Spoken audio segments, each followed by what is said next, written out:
And when she dances, oh brother, she's a hurricane in all kinds of weather. Jump in the line, rock your body on time. Okay, I believe you. Check it out! We even check out the same YouTube channel. This is crazy. Now, what do you got here tonight, kids? Well, this movie here tonight, I've seen about 147 times, and it keeps getting funnier every single time I see it. Yeah, guys, tonight I'm going to be reviewing 1988's Beetlejuice. Now, as you can see, I'm taking this review a little bit out of character tonight. That's why I gave you guys the hint last night that you'd be introduced to a guest host today. And as you can see, I've taken this review just one step deeper into the range of movie geekness by dressing up as Beetlejuice. So let's go ahead and get right into this review. Now, this is actually Tim Burton's second film that was released back in 1988, starring Alec Baldwin, Gina Davis, Winona Ryder, Jeffrey Jones, Catherine O'Hara, Glenn Shaddix, and introducing a young Winona Ryder.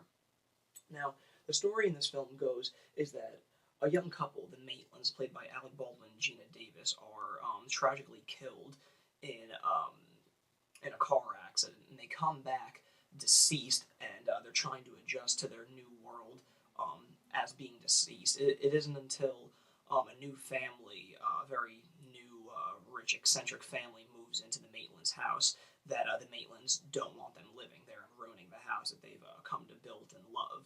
So, in the journey of them trying to scare the Dietzes, the family that moves into their house, out, they call upon a bioexorcist by the name of yours truly, Beetlejuice, to rid the Dietzes. So that's pretty much the gist of what the story is. But this movie, trying to explain it into a plot is just it's almost like a waste of breath. It's just, this is one of those, the cases where, like, you really need to see the movie to understand just the greatness of this movie. I mean, telling it to somebody in a plot doesn't always seem like the most, engaging or intriguing thing that people want to get on.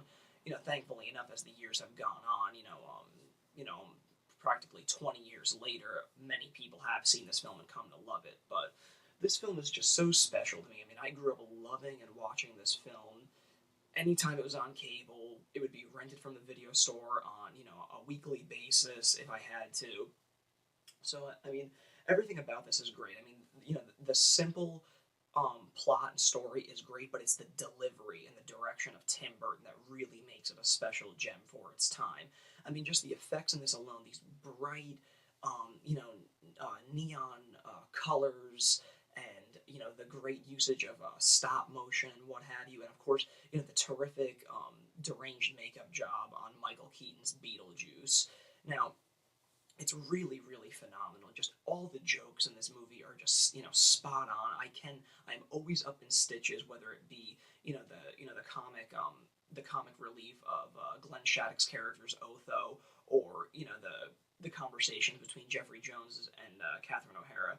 And of course, from Beetlejuice himself, he is just there being, crude and perverted, and, it works. It completely works. And interestingly enough, Michael Keaton has stated in numerous interviews over the years that out of all of his films that he's ever performed in, Beetlejuice is by far his favorite, because he insists that there has just been nothing ever like it since. So, and I couldn't agree more. I mean, Beetlejuice is just truly an incredible gem in the history of cinema. There's nothing quite like it. Anybody that ever tries to do something in this vein will always, no matter what they do, have the stigma of borrowing from Beetlejuice, because Beetlejuice was just so inventive and creative for his time. And 21 plus years later, it still holds up today as much as it ever did back in 1988. Now, this film actually, when Warner Brothers had actually hired Tim Burton, he had been offered the directing gig for Batman, but it wasn't officially greenlit until the first weekend estimates of Beetlejuice came in. So it was an obvious case of, well, now that we've seen you've made us some money on Beetlejuice, now we will magically give Batman the green light. So it was actually thanks to the success of Beetlejuice that gave Tim Burton his shot at directing Batman officially. Now, I mean, as I was saying, everything in this is really great, and to give you guys some more information on the background of the film, as we have all come to know, Michael Keaton does play Beetlejuice, but he was not the original first choice. interestingly enough, director Tim Burton had always wanted Sammy Davis Jr. growing up, being a huge fan of Mr. Davis. Tim Burton was very insistent on having that, but the executives at Warner Brothers were really insistent and really against that idea.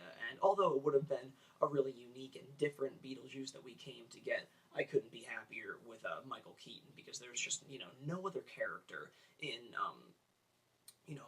I'd have to say probably, the history of cinema that has had just such a crazy, disgusting, and archaic, nature about him that just works on so many levels. It's just really, really phenomenal. And of course, in this film, it's you get the fantastic, music scored by the fantastic Danny Elfman. And this, surprisingly enough, was only his second film that he ever scored, and his second collaboration with Tim Burton. I mean, by now, as many of you guys may know, Burton and Elfman, it's hard to think about a film, without thinking about those two forces in one. I believe the only film to date that Danny Elfman has not scored for Tim Burton, it is Ed Wood, which was scored by Howard Shore, if I'm not mistaken. So the score that Danny Elfman gives is just really, really, truly spot on and incredible. I think in my on the debut of the Halloween Marathon, I had talked about his score in The Frighteners and how it at times seemed very reminiscent of his score in Beetlejuice. So when you compare the two together, you can definitely see the same kind of spirit and creative flow was juicing through him, I feel, during those two productions. And the score is just really phenomenal, just, really jumpy and creepy and sinister, but fun. There's a really fun vibe about it. And in addition to Elfman's score, you also have the terrific calypso music by Harry Belafonte, sporting such songs as Deo in the film. Now, people have always, throughout the years, I feel people have always asked about, like, well, what does the ending mean to Beetlejuice? Now, if you're gonna bother asking what what the point of the ending is, you may as well be asking, well, what is the whole point of the movie? And if you're asking that, then you're not really taking Beetlejuice for what it's worth. I mean, questions like that aren't really supposed to be asked. I mean, Beetlejuice, it's a film that you either love or you hate. You get it or you don't hate it. You're gonna accept it or you're just gonna walk away from it. And truth be told, I have fully embraced this movie since its debut. I mean, I've just grown up loving it, and it's just an incredibly fantastic gem. Now, when reviewing this, I actually viewed the Blu-ray, which is actually the first Blu-ray I ever got, and it wasn't until today that I actually viewed it, and the Blu-ray version is actually phenomenal. The colors in this really do stand out and are really refurbished for the Blu-ray release, and the film print altogether looks terrific, and the sound is really phenomenal in this. So, if you guys have not seen this movie for whatever friggin' crazy reason, I would really, truly suggest getting on it, because like I've said, this is probably a film that is just so wild, imaginative, and different compared to so many other films in, the grand scheme of films that have been created.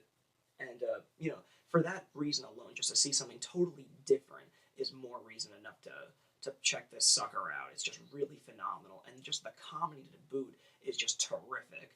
I mean, the Calypsos, the scene where the Maitlands actually possess the whole dinner table and make them, sing Deo. That scene alone is just worthy of checking this film out. It's classic, just pure classic. This is just Burton at top form, and nothing else could really compare to this. So in closing, guys, if you guys haven't checked this out, definitely get on it. And if you guys have seen it, I think it's time. No better time than now to bust it out and really, re-enjoy this film, especially around Halloween time. So once again, guys, thanks for tuning in to my 31 Frightening Days of Halloween Marathon. Tune in tomorrow for yet another review. Thanks again, guys. This is Frightener 22. Nice fucking model!